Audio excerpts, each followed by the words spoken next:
Mga bata. Mga bata. Sabi ko sa inyo, sa CR kayo mag-udo magwiwi ah. Baka mamaya marami na ng tae sa ilalim ng higaan ha. Hi. Hi guys. Ito po yung mga alaga kong pasaway. Oh, bawal lumabas. Bawal lumabas. Pasok.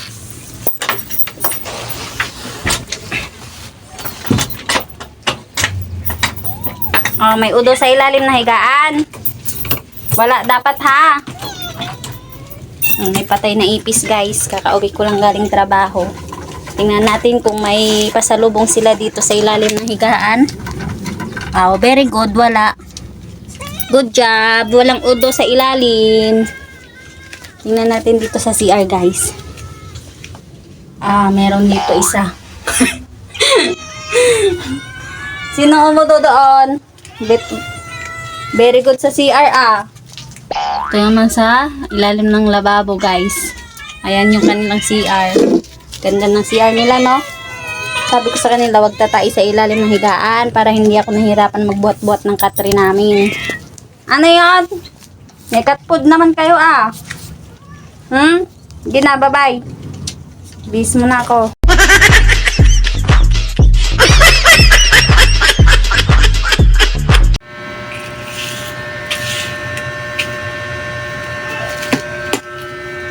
Barisan muna natin yung bahay ng mga pusa. Kasi kakarating lang ng kanilang alipin. Nagpahinga muna saglit dahil napagod. Ngayon naman dito tayo sa bahay ng mga pusa. Magwawalis. Dahil maraming kalat. Oo guys, ganito itsura ng bahay namin. Makalat talaga, magulo.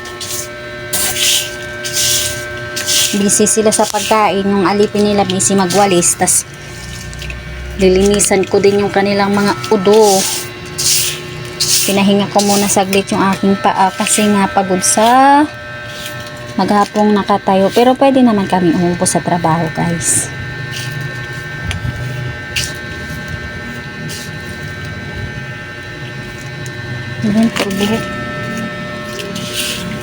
Sige na mga madam, kain muna kayo dyan. Dakutin ko lang yung kalat. Tapos dadakutin ko din yung kanilang mga udo. Diba? Ang galing. Napakabait. Itsura ng linoleum namin, napakaganda. Diba? Tapos yung lagayan nila ng cat sand, walang laman dahil wala akong pangbili. Kaya sabi ko sa kanila, wag silang uudo sa ilalim ng higaan para hindi ako mahirapan maglinis.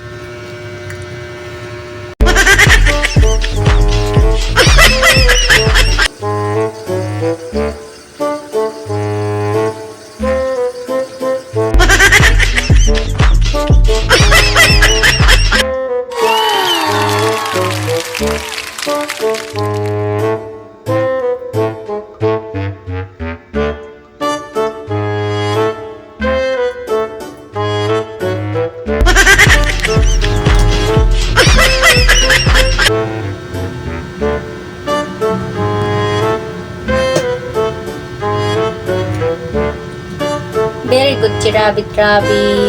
Good job. Yan, lagi kayo dyan mag-udo ha, para hindi ako nahirapan maglinis ha.